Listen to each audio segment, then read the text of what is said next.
thank you everyone for joining and for coming to our 7th FAIRWork webinar with the title Model-Based Experiments in FAIRWork Utilizing OMiLAB's Digital Innovation Environment.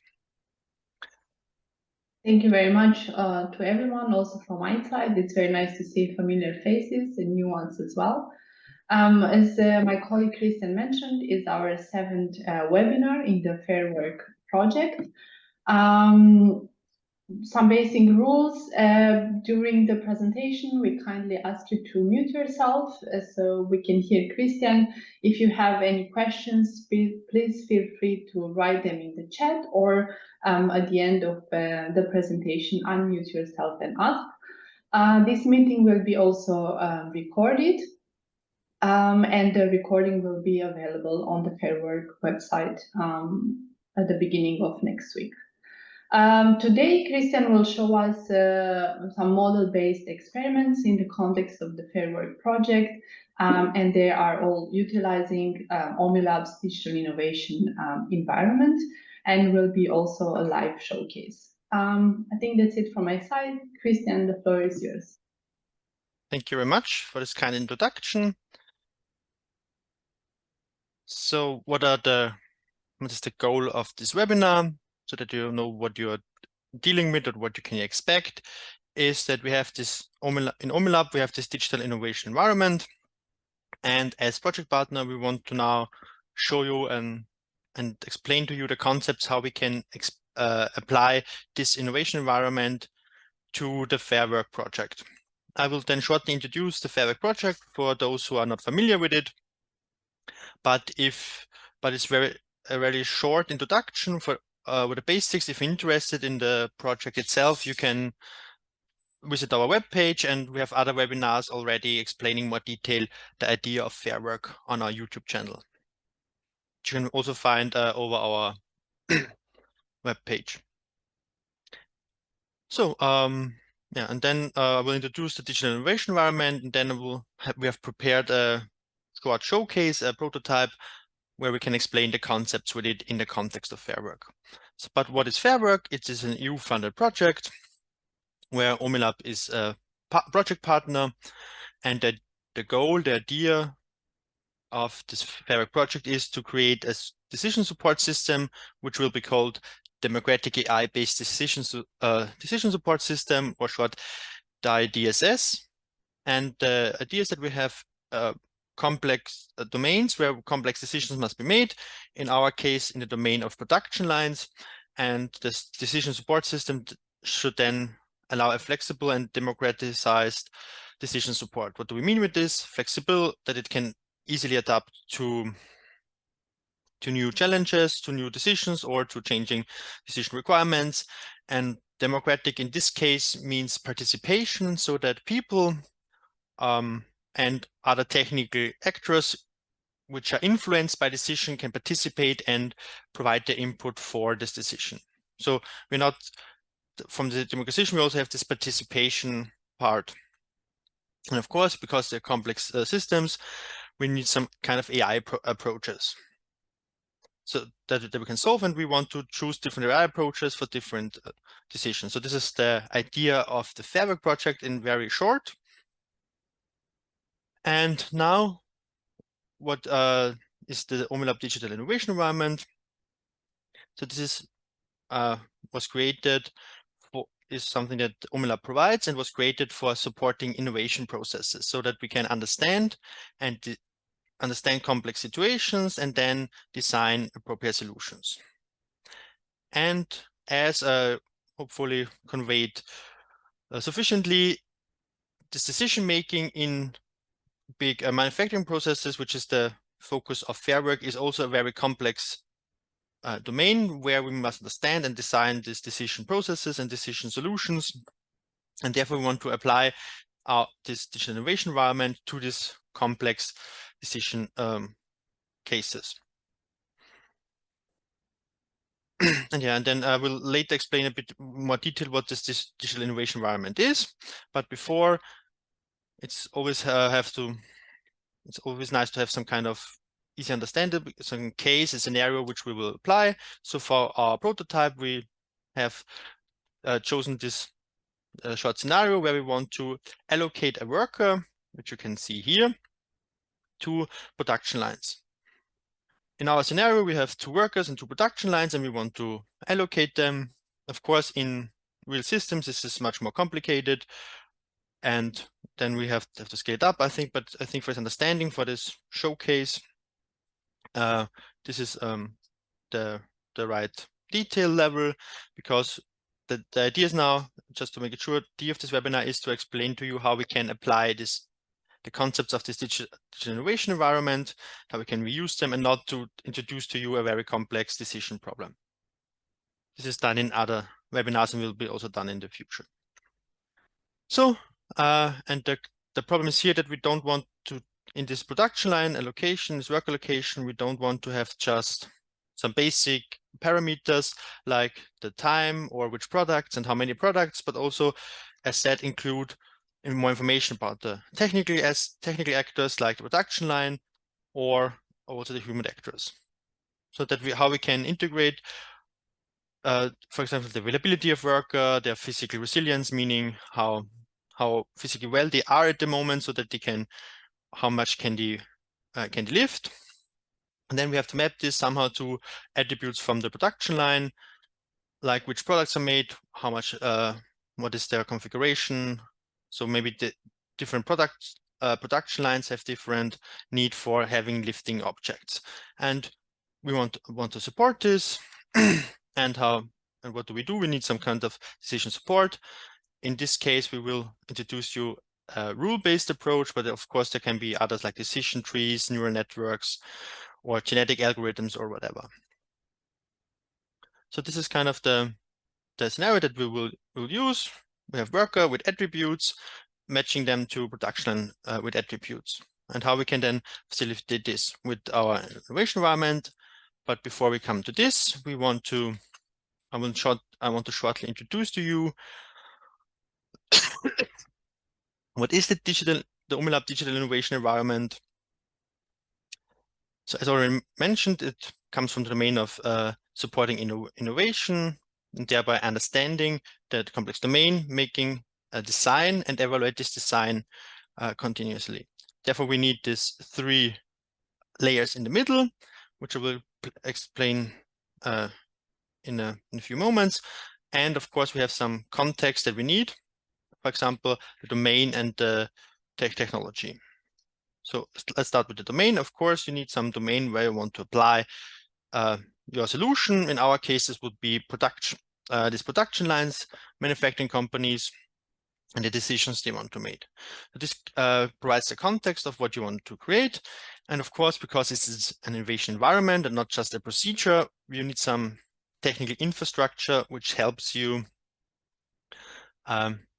which supports you in this innovation or in this design process. Therefore, we have something that is more specific to concrete cases and some basic technologies. This is kind of the context. And now, what is the main part of this layer? So we have structured this in 3 layers. The outer layers provide the core concepts that must be considered when designing in this complex environments. And the mid layer is how we put them together. So the scenario is representing the domain knowledge or the expert knowledge, how something has to work in a specific domain, in a specific case, so that we understand what should we do, what are the goals, what are the important steps. For this, in OMiLAB, we use design thinking workshops, so where people come physically together, use haptic design thinking measures, so something using paper figures, so for example, paper figures, post-its, whatever, which they can place on the surface and then discuss physically, so that they are together and can explore this. This helps that people understand, and they're usually very high level, so that people can communicate easily, which is important that the people understand them if they want to find solutions. So for example, in a production line, the manager of a production line maybe have to talk with workers what they need, with a compliance manager what is needed that they do, a quality manager, and all these people have to understand each other, which is not always an easy problem. Therefore, this design thinking workshops. So this is the expert knowledge. Then from At bottom, of course, if you have done a solution or designed a solution, this must be applied somewhere in some environment, in some context. This is the evaluation environment where we create, a prototype and analyze the environment which is executed. For our domain, again, this production line, this is the manufacturing process. So what are from this environment, the important parts that we need to consider, like the data, sensors, capabilities of the production line, or some transportation units, or in between. And the most important parts of this are kind of the components that we want to understand, and the important aspect, the important part for the OMiLAB is the conceptual models. In the middle layer, we have these models capturing the essence and the important information from both sides. So from the scenario layer, we have decomposition. So we have this abstract domain and break it down to concrete scenarios, to concrete parts that we can understand and then use. This is this decomposition. I will later explain it on the example. And then from the evaluation environment, we need abstraction. So we have this environment, what we have to stand, and we have to abstract important aspects and the important considerations. And then we have to model them and then combine them. So these conceptual models are the bridge between the scenario-based domain knowledge and the knowledge about the environment. So there, maybe we have to add different modeling methods. We have to add context. And we want to do this to support this with digital twins. So one is a digital twin of this physical environment so that we can interact with it, because we then later want to evaluate it using experiments. So we want to execute something on this environment to validate our ideas. So we need some kind of digital twin, which allows this interaction. But we also want a digital twin of design thinking, what we call this digitalization. So because, as I said, we have our physical workshop, but then the people in the workshop know what to do. But we have to capture this knowledge, which is done by transforming this tangible artifacts that are created into digital design thinking twins, which then can be enriched and processed and further used. And of course, as I said, we need some technologies to support us. For the evaluation, we have, for example, Arduino with sensors, an IoT platform managing the different sensor actuators with which we represent our environment. For the support of our design thinking, of our domain understanding, we have the Scene2Model tool, which is a modeling tool which allows an automatic transformation from these paper figures to digital models using neural networks or tag recognition, depending on what you exactly want to do. And then we have these models which can be enriched. And in the middle layer, additional to the Scene2Model models, we also use a BIAB for, in this case, for defining the decision logic, and then the CPSEM method to interact and provide these rules to the environment so that we can execute them. These technologies for these cases and the modeling method used are instances for this FAIRWork domain, or for this experiment what we are now doing. The digital innovation environment itself is agnostic to specific tools and approaches. So we can replace, for example, here BIAB with a complete domain-specific method, or some IT architecture method, whatever we need. We have to adapt this to the specific case. But for our instance, we used this setup. So to just make it clear, this is that we have to instantiate. This is the instance of this environment for the specific case that will later explain. So here now, I have some the important facts focused. I think I have said the most. So we focus on user-centric scenarios. So concrete scenarios of concrete users we want to identify in our design thinking workshop, so that we have this concrete map to this user that we know what to do. We don't want this overall structures with vague information. We want something concrete that we can understand. Then we have to, as I already mentioned, find the adequate modeling methods that we can use. So maybe for us, BIAB is fine. Maybe you need something else for your own approaches. And then, of course, we want to have this feasibility. So what we have modeled, we want then execute in an experiment in our environment and test if this is a feasible solution. So if we should follow this approach or if we may search for something else. So this was now the introduction of this OMiLAB Innovation Environment, and now we go to the case, to the prototype that we prepared. First of all, what is the concrete scenario? We are in the worker allocation for production line. So what we want to look now in this experiment is we have two workers, Susan, who feels physically fit. So she's fit, she slept well, and Tim feels exhausted. And then we have two production lines. One has support for moving heavy parts, like a crane or a robot arm, and the production line 2 does not have such a support. So the workers must lift more. So this is kind of the context and how can now such a concrete scenario look like. So this is what we have defined.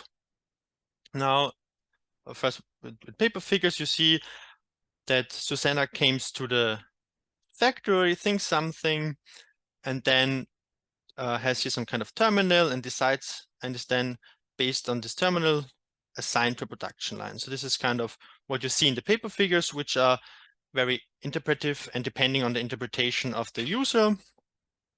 If you would be in the workshop, then you would understand what this exactly means. But luckily, we have a design thinking digital twin, so we can now add this information and then share it. So what Susanna is thinking, that she feels fit today, so she can self-evaluate how she's feeling, what she can do. Then she arrives at the company. And in the company itself, we have, in the scenario, data stored about her and every worker, which is the medical condition and the availability, which are in a knowledge base, in a database, whatever, in the factory, so we don't have to interact with it. This is as given for our case, but the physical resilience, how this attribute is called, must be provided daily from the worker. So then the worker, in this case Susan, needs some way to let the company, the system know how she feels today, how physically fit she is, because if she only evaluates it for itself, the system cannot know and cannot do something with this information. So therefore, we need some point, some terminal where this information can be added. Here represented through this terminal. Green says physical fit. And then the next step is, after coming, putting in information, she's informed, and she can now go to production line 2 because she feels fit. And then Tim comes, he feels exhausted because he didn't sleep well, or his child cried at night, I don't know. It doesn't matter for the company, it doesn't matter for us. Everything that is important is that he feels exhausted, but the same process. So he comes to the company, he now goes to the terminal, says, okay, he feels exhausted, and therefore he will be assigned to the production line 1. So these are, I think, the straightforward cases and hopefully understandable, but this is what we then mean with decomposition. So we have work allocation, assigning a worker to production lines, but now we have to concretize and break it down in these different steps, coming here, self-evaluating, preparing this, providing this information to the system, and then the system has to do something and assign this worker. So this is then, we decompose now this idea into 3 different parts, and additionally, we can now discuss and understand the variables that were used for this decision. What are the important concepts? So some kind of interface, the worker, and then the production line. And we also have kind of now knowledge about this process. How does it work like in this company? And what is the context? So this is then the important aspects that we derive from it. And we also have some information about the decision itself. So in our case, we have said we have 3 variables: the medical condition, the availability, and the resilience. And based on this resilience input, in our case, we have this assignment to the production line. So we have also this decision knowledge. And yeah, and then kind of this is now we have the scenario, the domain knowledge, and then we want to evaluate it. So we want to also understand the environment. Therefore, we have created an physical environment mimicking what we want to do. So what we have done here technically is we have two Arduinos. I have separated our case in two different stations. So one is where the user can provide this resilience vote, provide this input, and the other is this worker location where he or she is informed where to go. And so what do we need then? An input from the user. So therefore we abstract this to a button combined with two LEDs. So the button switch between good and bad, and the LEDs are just used to visualize this information. Then we need some kind of identification of the workers because we want to have different workers. In our physical environment, we prototype this with an RFID reader and an RFID chip, two chips, each for one for each worker. And then if the worker is here, he can choose, and then the location works similar. We have now an RFID reader that signaling that the worker wants to retrieve his allocation. And then we have here, I'm not sure if you can see this, but there are two LEDs. We will see them later, signaling which production line was chosen. So this is kind of the physically here. And then the next step is in this innovation environment, what we need is the technology that we can use it proper. So this is kind of then the technical aspects behind it. I already talked about this design thinking twin, where we have the paper figures transforming it into the scene to model.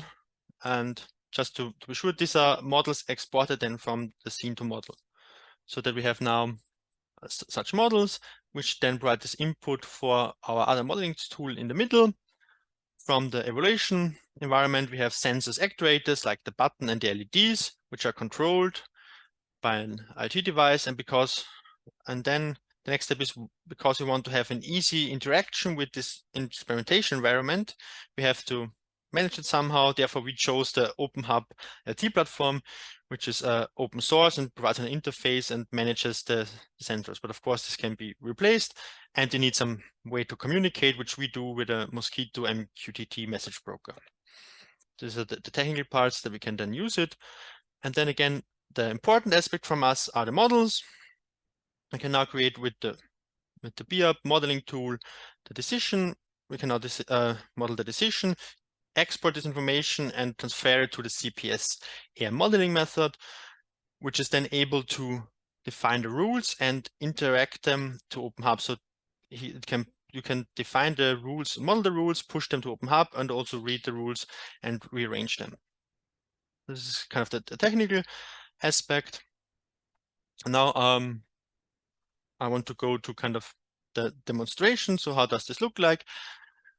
So first of all, the physical environment, I think you should be able now to see this physical part, just moving over there. And what we have now here is Susan. We have here where the input is made. Here is where the allocation is made. And now I can put Susan here, and she can vote how she feels. So red, green. I hope you see the LEDs also in the video. And now when Susan goes to the production line, nothing happens. Why? Because we don't have told the system how it should decide. And this is now what we want to do. So therefore, first I said we have to import on our decision knowledge. So just the background information, I have already prepared this, how this is working in OpenHub and everything else around. So we just need these decisions for the worker allocation. So we can do this with BIAB. We have here this Dmn model, which we enhanced so that we can use it in this context. We have our three input parameters, medical condition, availability, and resilience, which are used for two rules. So one is worker at production line 1 and worker at production line 2. So we have for each production line here a different rule defined. And how does it work? We have here then inputted our information about the variable. So what is the output? Where should the output be made? representing our production line. We have these input variables. We have here in this JSON defined the different rules and what the output is if these conditions apply. So if you are interested, I can explain it later in more detail, but I just want to show you how it works. So we can now export this. So I use live.1 JSON. I save it. So now I have provided this information to the system, and now I can use it in my in the CPSEM modeling method tool. I have prepared something. So what I have prepared here are the items representing the information and the concepts available on OpenHub. So for our experiment, I have defined here the worker 1 with medical condition, availability and resilience, the 2 production line outcomes, so production line 1 and production line 2, and also the RFID reader signaling that some worker is at this, wants to retrieve his information where he's assigned. So this is what I've prepared, because this is then important for the execution of the experiment, but not of the decision itself. The decision itself is captured in rules, which I can now import. So live product 1 is what I have created before. And I also have prepared for the production line 2. I also don't want to explain in detail how this method works. If you have questions, you can contact me, but that's just the important aspects. So what we have here for a rule is we have the conditions, what must be done that this rule triggers and provides some output. So we have here our production line 1. This means that our resilience is off. This means if the user is tired, then it should be assigned to production line 1. And of course, we have now mapped our input variables from the decision to the information provided by OpenHub. Therefore, I have prepared them, so now I can just link them here. I will also do this the same just for the second one. And what else do we need? We must provide what is the outcome. So therefore, I say here, this is the then statement. So if this rule is triggered, what should happen? It should then set this item, this information to on. And what else do we need for a rule? So now we have this decision logic, but we need some kind of trigger. In our case now, we have to define a certain trigger, which is evaluated, and if this has happened, then the rule is checked. Maybe in another system this is different, but therefore I now have also provided this trigger.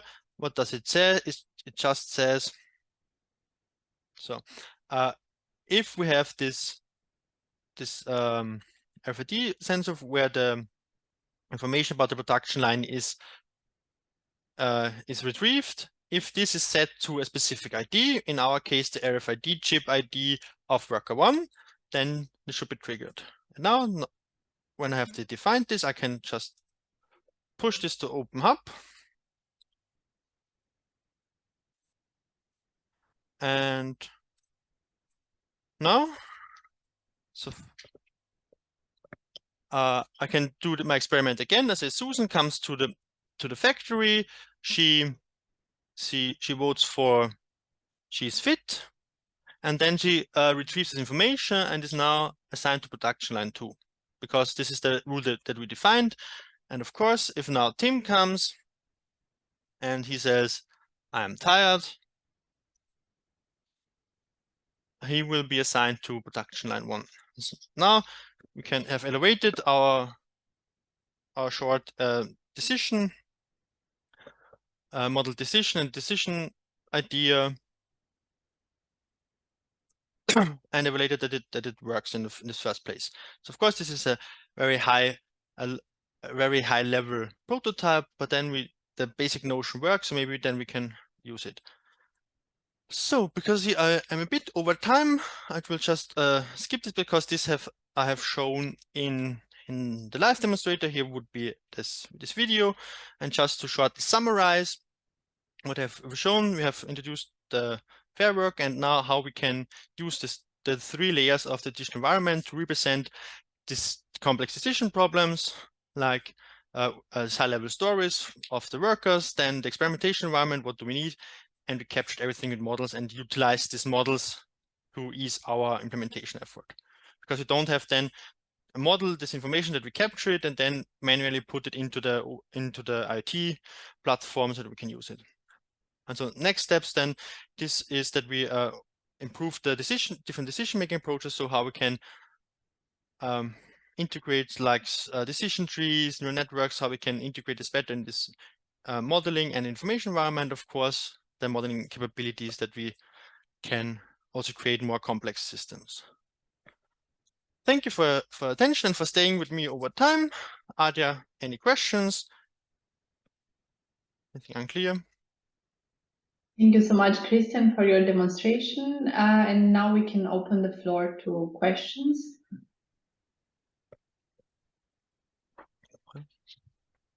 So this is either I have explained it so poorly that nobody has a question, or so good that nobody has a question. Thank you very much. I really enjoyed this demonstration, and I think, yeah, that was really interesting. First of all, thank you. I have one question regarding the system. Does the decision-making system only make decisions based on one index? Because as I see, and from my understanding, if the person is sleepy or if she doesn't feel well, the system will recognize that you have to work with the production 1 or production 2. But actually, as you know, the people and the person and the workers, they have too many indexes to understand if they feel well or not, or maybe they say, I don't know, the production line is really busy and they have to work with the other production lines. Maybe we need another indexes. So this demonstration is just about one index, or in the future you have another ones? Of course, this was not a small showcase. Of course, the use case from the project where this is based on is also much more complex, where we have multiple attributes which was considered like not only the availability, but also the experience, how long do they work, how much priority does the product have, how much is the due date of the product, of the order, and stuff like this. So this must all be, of course, considered that this is not a very complex decision, but of course then we have to improve it. This was but more a showcase that we can provide the concepts, and in the project we focus then on how we can have these different and multiple more complex decisions and integrate them, of course. And the goal of the system is to make sure that the system can automatically understand in which day or which time the workers should work with the production 1 or with production 2. I mean, as you said, and actually told us about the artificial intelligence and the I don't know, the methods that you described. It should be the knowledge graph that they can understand it automatically without any manual workers, right? So, if I understand the question correctly, in the project itself, so maybe the goal of the project. I mean, at the end of the day, you want to understand that the system can define the projects to the workers without any manual works. Not directly. We have a decision support system, so for us it's really important that the humans have a final say.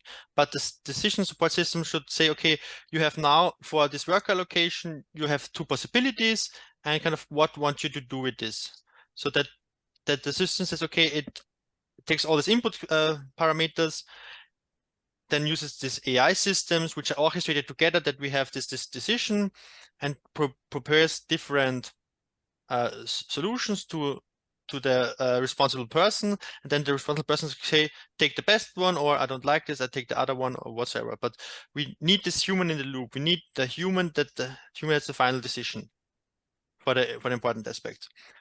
And yeah, and this is kind of the idea. And we have then this information in a knowledge base where we have real-time data and safe data. The idea is then we can configure the the different decisions, which not only be resource allocation, but also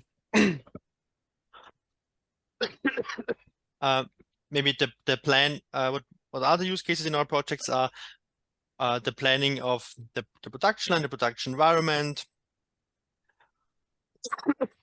Sorry. Or other stuff like how we can really decide what to do when a machine breaks down. This is also something that you can then configure, and the system provides you with possible solutions, and the human can then decide what should be done. Does this answer your question? Yeah, entirely. Thanks. Mm-hmm. Thank you very much.